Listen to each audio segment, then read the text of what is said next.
You had 12 million in the bank. Yeah. And you're about to screw it up. Let's just do this in the next 120 seconds. I'm fully levered. I'm in just 2 stocks. I'm literally tonsils deep into these stocks. Yeah. The market unwinds. I think that's the first time we've had tonsils deep in this.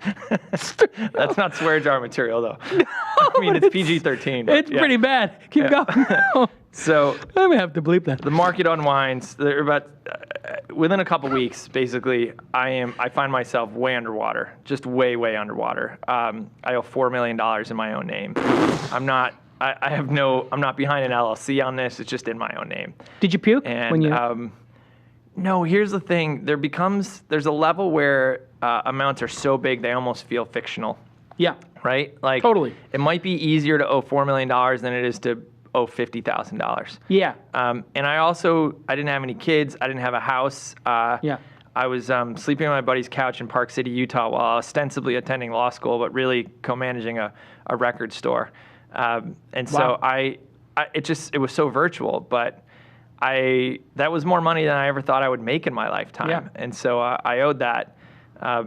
Eventually, I came out to the Valley. I'd been a law student. I did well in law school by never going to any of the classes and just taking the exams. I came out to the Valley. The guys at Fenwick and West were nice enough to give me a job. That's a top-tier law firm. Yeah. Did they know you were $4 million in debt? No, they knew I was a loose cannon, but they didn't know I was $4 million in debt. But so there I was during the day working for them, at night writing business plans, rebranding companies. What is E-Trade or whoever this thing, what do they do? They come to you and say, you owe us $4 million? Does a lawsuit start? How does that get resolved? Yeah, it's all of the above. So there's collection agencies. Like there's people, I'm sure a lot of your listeners have been hounded by collection agencies before. It's nasty. Yeah.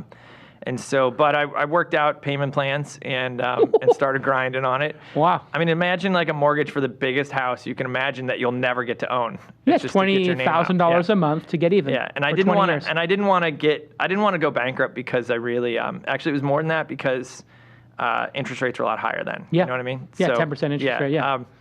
So I didn't want to declare bankruptcy because I thought that would get in the way of a future career. So I had to earn it out. Wow. So crazy. So I did. But along the way, I get a job as a lawyer. Things are going well. 4 days before September 11th, my law firm fires me and a bunch of other people. It's just a massive layoff and bloodletting because the economy's falling apart. For like 4 days, I have job prospects, and then September 11th happens, and it obviously casts my woes in a much lighter note because everybody else is so screwed. People are the dying. Economy, grinds to a halt, and so I have to go out and hustle. And so I started going to every networking event I could find in Silicon Valley. And I mean, not just the Churchill Club.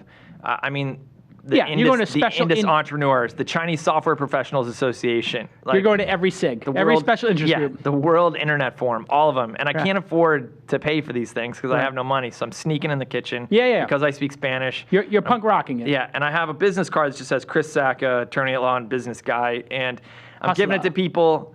And, a mentor of mine said, if somebody makes eye contact with you, go in. They want to talk to you. I don't know if that's or not, but I went in anyway. So all told, people would be like, oh, you sound like a good kid. Things will work out for you. And they'd pat me on my back. And I'm like, you don't understand. Like, I'm living in a fucking hovel in Foster City. and I need to make rent or I'm moving back to Buffalo, New York, right? Like, you have no idea how desperate I am to make a couple bucks. And it's kind of hard to make these $4 million payments on a bartender salary. Yeah, so I am scraping anything I can. And ultimately what I did was I just rebranded myself. I created a thing called the Salinger Group. It just sounded mnemonic and familiar. Yeah. And I had JD Salinger, my now wife, Crystal, who has been my close friend forever. I had her design a business card for me. It looked awesome. How did you wind up with such a great woman if you were a complete fraud up until this point with a train wreck with no job? Some people are attracted to disaster, I think. But so she built me this business card, and I had this great site. It's not, the SalingerGroup.com isn't up anymore, but you can go to the Internet Archive and, the Wayback Machine.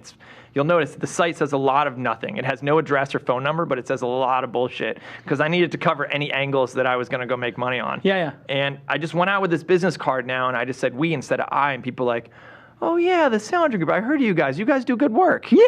And so before you know it, cha-ching, I'm getting rung up. People are hiring me as a consultant. They're giving me equity in their company. And it became a real thing. Yeah. And I started actually building a real business. Fake it till you make it. So yeah, I embodied that at that time. In fact, The Salinger Group was so successful that a bunch of my buddies had lost their job during that time when they had gaps in their resume, because put it the took a Salinger year. Group? Yeah, they're like, hey, buddy, can I say I worked at the Salinger Group? I'm like, yeah, sure. Just tell me what your responsibilities Yeah, I'll endorse were. that on Rise. Yeah. So, and it was funny. Everyone kind of fit the Salinger Group to just to stay within their career trajectory. Oh, where did you? Oh, you work in the Hong Kong office? Yeah. Can I say I did healthcare consulting? Yeah, sure, buddy. It's all good. Yeah. Salinger Group. So yeah, that you put on the website, the healthcare practice. Yeah. Go into your LinkedIn database now, or your own hiring. Whoever's listening right now in your company, Yeah. and I bet you've got some Salinger Group employees there. And you want the Salinger Group people. I bet they're hustlers. Oh yeah, yeah. I mean, if you're willing to fictionalize a management consulting group, you're good.